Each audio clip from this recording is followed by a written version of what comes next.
समस्त प्रभु प्रेमी भक्तों को जय सिया राम। आज एकादशी पर चर्चा करने जा रहे हैं। इससे पूर्व आप सफला एकादशी पौष कृष्ण पक्ष की एकादशी श्रवण कर चुके हैं।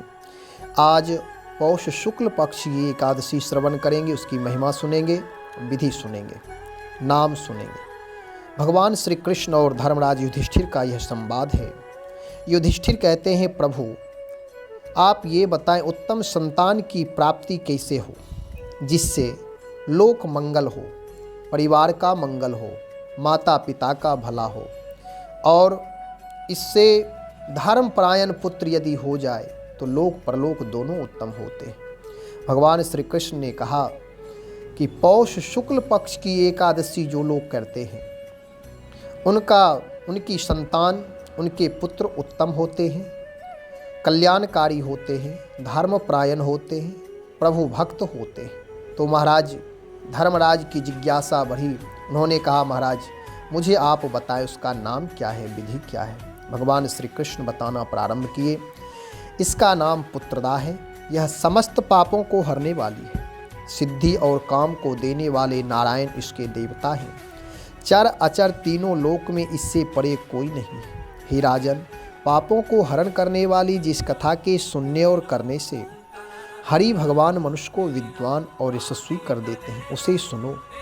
महाराज किसने किया, कब किया, अब नाम बता रहे। भद्रावती नाम की एक पुरी है। वहाँ सुकेतुमान नामक राजा राज्य करता था। उसकी रानी का नाम शैव्या था। पुत्रहीन उस राजा ने संतान के लिए बड़े बड़े यज्ञ, बड़े बड़े अनुष्ठान किए, लेकिन उनकी मनोरथ पूर्ण नहीं हुई, संतान नहीं हुई। वह राजा परेशान होकर के, चिंतित होकर के दुखी रहने लगे।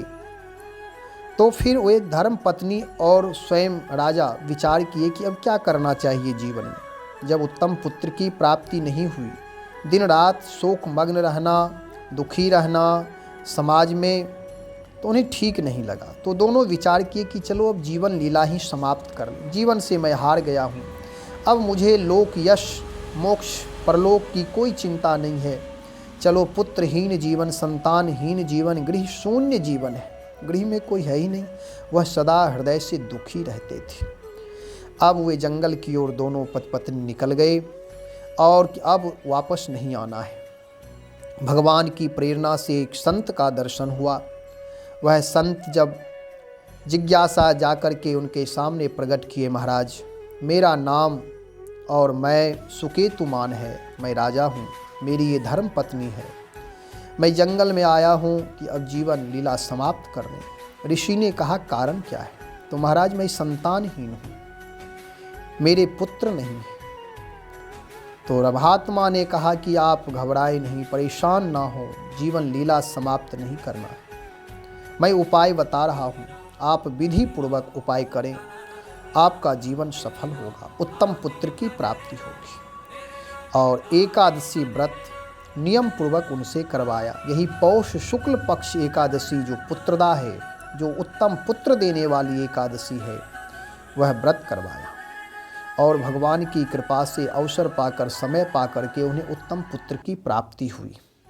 एकादशी व्रत अथवा कोई भी व्रत करें तो कोशिश करें कि तन मन वचन से किसी को कष्ट ना दें। हम आप व्रत तो करते हैं, व्रत का मतलब केवल अन्न छोड़ देना, फलाहार कर लेना, इतना ही नहीं होता है।